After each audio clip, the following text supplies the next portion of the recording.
Hello and welcome. I am here with Aros Crystos, who is the author of Dolphin Odyssey. And I'm so excited to be sitting down and having a chat with him because this book is exciting. Aros, welcome.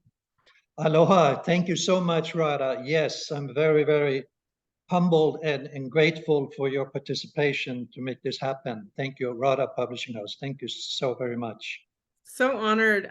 This book really spoke to my soul and my heart, and I know it will speak to others as well because wow, dolphins are so important, in this world, keeping the frequency high. And so I want to ask you, why are dolphins so important to humanity at this time? Well, I mean, if you observe dolphins, they live in unison. And when they swim and interact, there's one dolphin pod, one heart and one mind. Hmm. And the dolphins doesn't have the dilemma that many people have, that they don't have a need to lead. With other words, if one of them takes the lead in the ocean one day, the other one is not coming, hey, listen, it's my turn. They work in unison, and at the same time they're unique individuals. And if you observe the geese when they fly, there's always one that's leading the flock, and then automatically somebody else takes over so the other one can rest. and Yes. and that is a perfect mirror what humanity needs to strive for, Mhm. instead of trying to be I'm best, or I have achieved this, and then comparing with someone else. Mhm. Instead of just enjoying each other's success in a way that if it be my own success, instead Mm. of this fighting and comparing. And so the dolphins are mirroring this beautifully when you observe them in the water and how they interact with one another. So yeah, they have a miracle pill for humanity to take. I love how you described like how one leader will move forward, but you know what? Being a leader is exhausting. Sometimes you need another leader to step forward. Like I so agree with that because we all have our momentum and tenacity, but I think we're all leaders, right? So we all need to step forward at the right time and we can pull back. And I mean, I love it when other people lead. That's great. If I'm called to lead, that's great, but I think that there's something nice. It's a balance. You put too much pressure on one person Absolutely. and nobody has that kind of stamina. We all have our moments where we're strong, we're moving forward, and then maybe we need a little bit of a rest so that we can rejuvenate and we can come back to our center and someone else can take over. I love that. I think maybe that's a future for humanity. Well, it certainly is the future for politicians, because that Yeah. would help a lot. Oh, absolutely. I always say nobody has all the answers. We are all pieces of the puzzle. And that is why when we come together, better things happen, right? Because when we put our pieces together, they fit. And we have to recognize that actually we are stronger together. Actually, we rise together. Yeah. We don't need to continuously fight and bicker and compete like that. Everyone has their strong point, everyone has their gift, and if you let everybody have their gift, then one person comes in. There's no need to be better than anybody. We're all part of this humanity, right? This journey that we're on. The Mhm. dolphins are such an inspiration to me, and I'd love for you to share how they're an inspiration for you, and how did that inspire you to manifest this book, write this book, channel this book? Well, it was like osmosis. It was basically a natural follow through, interacting with dolphins in the ocean, but also energetically for, about 30 years.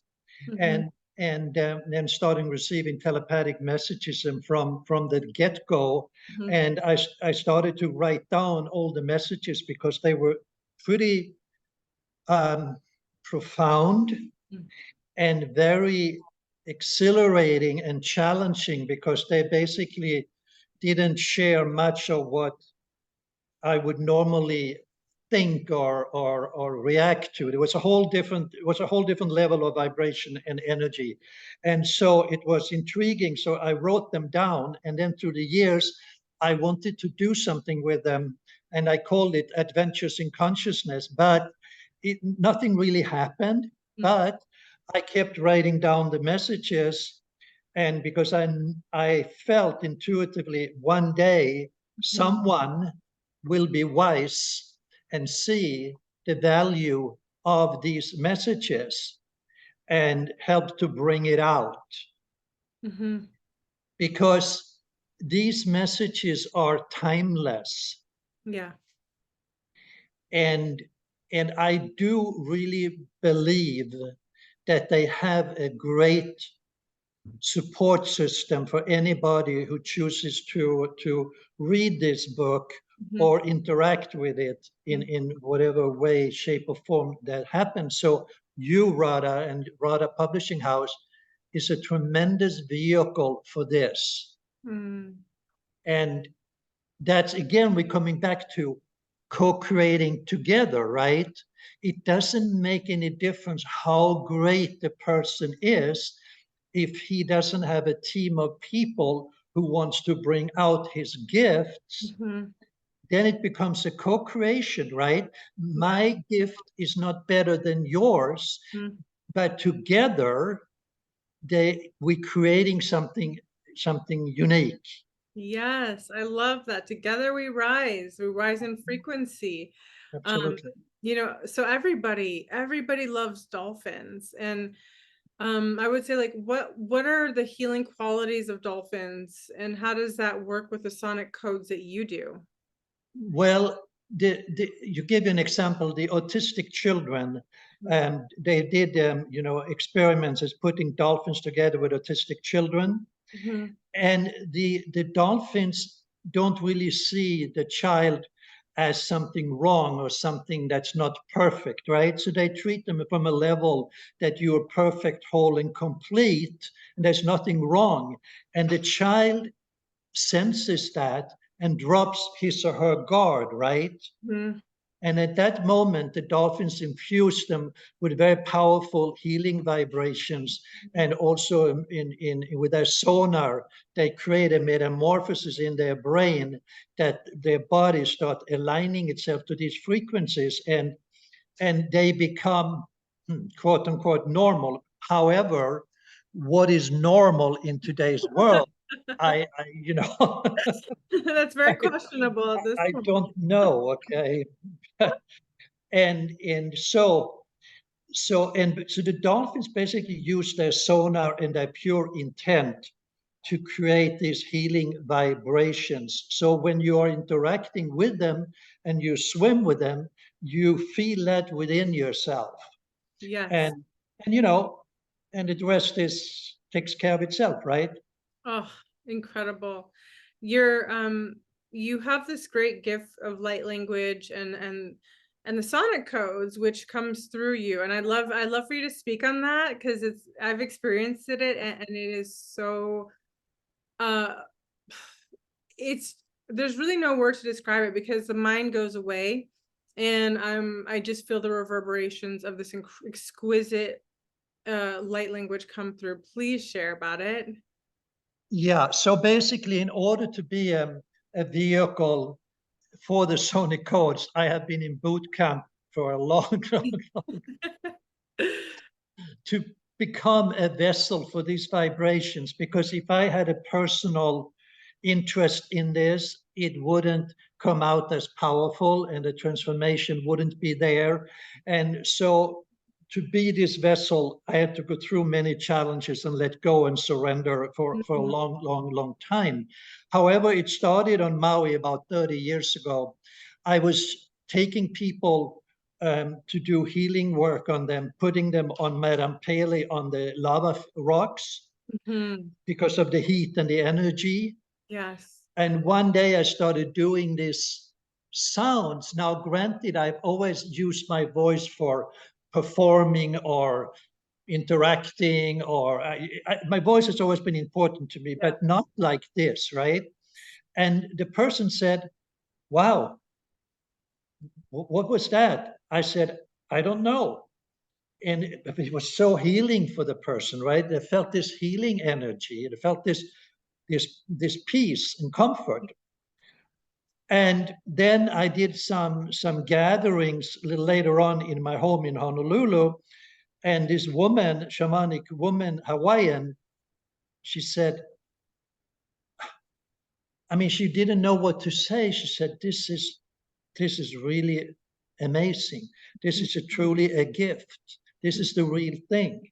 Mm. And so I kept doing it. And through the last 30 years, I've had, like, sometimes the wave has to do a lot of work, and then it slows down, and I don't do anything for a while, and then it comes back again. And I understood that the people who are ready for it will be there, and I can serve them in this way, right? Yes. And it's like if you're standing under a waterfall, it doesn't matter if you're angry or positive or whatever you are, you're still going to get wet, right? Yeah. Right. The same thing with the sonic codes. They bypassing all of this chattering of the mind and Yeah. take you to the source of your being. Mhm. And again, it's very, very vital as the vessel that I have no personal interest in this. And sometimes people have asked me, what do you feel? Mhm. I say, I don't feel much. And there is this beautiful saying, the trees never eat their own fruits, Mhm. or the river never drinks their own water. With other words, in the service, it's not about me getting anything, it's about me sharing the gifts for other people to receive what they need to receive, right? It's Yeah. like if you eat the fruit of a tree, the tree is not going to be affected Uh-huh. by the joy you experience. So these codes are a gift from the dolphins, and Mhm. they are extremely potent. Yes, I can say so myself because I've experienced it. And what's even more incredible is that you're going to be offering them for anyone who wants to be part of this to come on May 13th at 3:33 and yeah, p.m. and I don't know why I just picked 3:33. Well, I tell you, when I went to boarding school in Sweden when I was 13, we had to have a number in all of our clothes because there were so many boys and girls, and they have to watch the clothes. They would never find it otherwise, right? And in my clothes was 333. Amazing. I mean, just wow. So I'm back being in boarding school. I'm It's a full circle. yes. Full circle of your whole experience. And that's what I love about this book because it is shorter. It's not like, 3 or 400 pages. It's a shorter book, but it is packed with these incredible codes. And you really open up and share how you came from this one place and in one part of the world, and you were just called to another, and you're called to the dolphins called you in, and nothing can stop the call, right? When we hear the call, it's undeniable, and every circumstance comes up against us, and we could say, oh, maybe it's not meant for me because there's too many obstacles, right? But the truth is, when you hear the call, when you feel the call, and when you know that there is this call from within, and you follow it, it led you right to the dolphins and to this journey of understanding them. And I think it's so special and so sacred, and maybe will inspire others, because in um so many ways in these days people are like, well, if there are obstacles, it's not meant to be. But that's not the truth. Sometimes there are obstacles all the time, but it's still meant to be because we are the ones who make it to be, right? We our soul is pulling us forward if we heed the call of our soul. So obstacles do exist, but the human spirit is so much more. And that longing, can you speak to that longing of what drove you to leave this kind of like high echelon life to come to the dolphins? Well, as you said, I didn't have much choice in the matter, because everything rearranged itself. That from having a lot of things, material things, and having a life, my life just crumbled at my feet, Mhm. literally crumbled. And so I didn't have much choice in the matter. And you know what I've come to understand is that challenges and obstacles are really gifts, Mhm. because when I can overcome these challenges and really understand them, I Mhm. realize that those very challenges are the ones that's stopping me from experience that longing and that deep sense of well-being deep within me, right? And Yes. so if I change my way of looking at it, then they become a blessing instead of an curse or something negative, right? Ooh, I like that. Yes. Right, right. And and so there's a very beautiful story about longing. There was a student who went to a master and he said, I really, really like to know the truth. Mhm. So the master said, okay, come with me. He taken him down to the river, and Mhm. he put his head underneath the water until he couldn't breathe anymore. So Mhm. he pulled him out, and of course, this student, and he asked him, what do you want more than anything else right now? Air, air, you know. And the master said, when you want the truth as much as you like air, want air right now, you will get it. Oh, I love it. So longing happens on different levels, right? Yeah. Yeah. So Wow, that's quite the story. I like it. I love some of these ancient masters because they don't mess around. They're not like catering to people's like their soft mushy emotions. They're just like this is it. I mean back in the day, some of the masters would like they would beat their disciples, and sometimes they would beat them to death. And I know that sounds really harsh, but like they ascended, they actually burned their karma in that moment. So now it's very light and fluffy. But being a disciple is it's being on the path of devotion. We have to encounter so much, and sometimes it's not easy. It's not for the faint of heart. Those who cannot withstand and be resilient in the face of challenges will have a very hard time on their path, and may even abandon their path because they can't commit. right. And my master, my guru said, not to me personally, but said, you know, being on the spiritual path, really on the spiritual path, Mhm. it's like your ego is being pulverized between two stones. And if you can take it, you'll come out this bright jewel, right? Yes, I'm laughing because of the truth, because I think of all the times I've been pulverized. Right.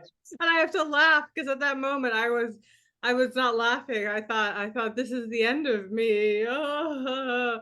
But every death has led to a rebirth. And despite even kicking and kicking, sometimes when we keep saying yes, something so beautiful happens, which is your book, which is why this book is so beautiful.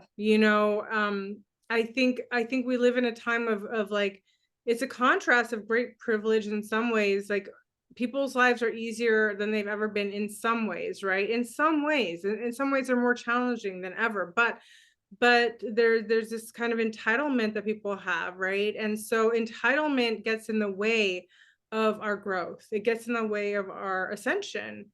And sometimes we have to get those hard knocks. That's where we grow. If we're not willing to receive hard knocks, we cannot say yes to the path. We have to abandon the path and wait for another 26,000 years or something. And I'm like, no, listen, I may be kicking and screaming and crying, but I'm still going to go on the path. Like that's how it is. And every time we get a blow, it feels like we're being knocked down. But actually, if we accept in surrender and then rise up, we actually rise higher. So I love that about your book, because you've been through so much, Eros. You have been through so much. You start off like skiing on the Alps and living this high life, and you really humbled yourself to come and open yourself up to this new paradigm. But it took something. It doesn't just happen. It's easy to stay comfortable. It's easy to stay in those places that we think we know who we are. We have a you know we have a presence, and this is our life, and it's easy to stay like that. But sometimes we have to say, okay, we're gonna just throw a match and burn it all up so that we can get to the next phase. And it may not be easy, it may not be comfortable, but life is not just about comfort. Everybody just wants comfort, they want ease, and that is a part of it, right? There is beauty. What do you have to say about that? Because you gave up so many worldly comforts for this. Well, but when you're willing to surrender and you're willing to face the obstacles and the challenges, Mm, you also receive more and more grace. yeah. And with grace comes understanding.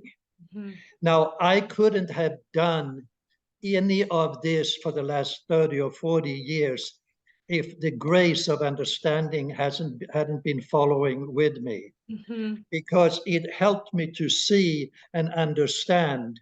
And so when I choose to follow that, the strength as well comes, because when people become stagnant, I mean, if water is stagnant, it starts smelling, right? Yeah. The same thing when we become stagnant, it's a very dangerous place, or we become comfortable because we stop growing at that moment. Mhm. So again, Kahil Gibran, who was a great poet, he wrote about the pain, how the pain serves people if they really understand it. Mm. And but in today's world, everybody's trying to avoid pain and hardships and challenges. And that's why people are not happy or joyous many times, because Mhm. it just becomes stagnant, you know. But when you become a warrior, you're willing to take on life and the challenges. There is rasa, there's this energy, these vibrations, this joy, this excitement in that as well, right? Oh, yes. Yes. Yeah, you're speaking to my soul. It's so true. You could stay comfortable in one place, but then it's true, the water gets murky. It starts to go bad. You Right. have to keep the waters moving within our life, within our challenges, and understand that. I mean, look at the salmon. They go upstream, right? Mhm. Against all odds. Right.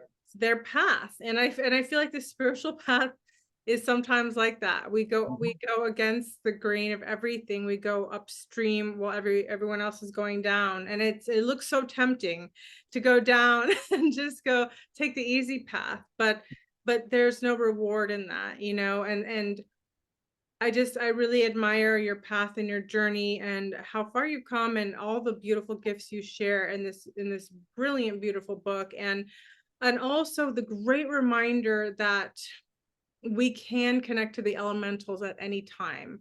This book has a deep level of enchantment to it, because in our everyday society, we don't look at things as sacred. And when we start to really connect with something, we realize there is a connection, there's a union, there's a conversation um with inanimate objects, right? And this is such a great reminder of our capabilities. I always say that you are ahead of your time, but it is divine time now. And so thank you so much for delivering this book, bringing it forward, and sharing in this beautiful way. And I hope everyone gets a chance to get it. You could just download it right now just for 99 cents, because we really do want to give this gift away. We want you to have this in your library. take segments of it, read it, and join us, you know, May 13th at 3:33 p.m. You will experience the sonic codes, you know, from Aros, and I will tell you, they're so beautiful and prolific in healing, and you know, again, he's just channeling in these beautiful energies. So this is about building community, connecting, bringing more healing to earth, because Mother Gaia needs it. She needs us to be the stewards, to be conscious, awake, aware, and to be the vessels of this divine energy. So join us, be part of this. You know, the event is free. The book is just 99 cents. Grab it. And then if you love it, leave a great review so other people can find it, you know. A lot of this work we do just because we know that it must be shared, it must be done. And everything we do from our hearts, you know. So thank you for joining us on this beautiful moment. And also there's more to come, so please stay tuned, and I will put all of Aros information below. I will put the link to the event and the book so you can have all of that at your disposal. Thank you so much, Aros, and everyone have a beautiful day. Much love. Aloha and mahalo. Yes, thank you so much. Yeah, great. Let's keep laughing. Yeah. No, the joy of the dolphins, it makes me so happy. You can see the dolphins. I'm like, yes, I'm in the frequency. Right. I'm in the frequency, and being in the frequency is where you will be if you join us on the 13th. I really want you to experience it, because no joke. I can tell you, the frequencies really elevate you. They open you up, they spark your own codes. And that's what it's all about. Let's all be on this journey together and swim like the dolphins, swim together as a team. We are one. And it's, you know, sometimes you're a leader, sometimes we're a leader, I'm a leader. We're all just part of us moving us forward. So together we rise. Much love and blessings. Bye for now.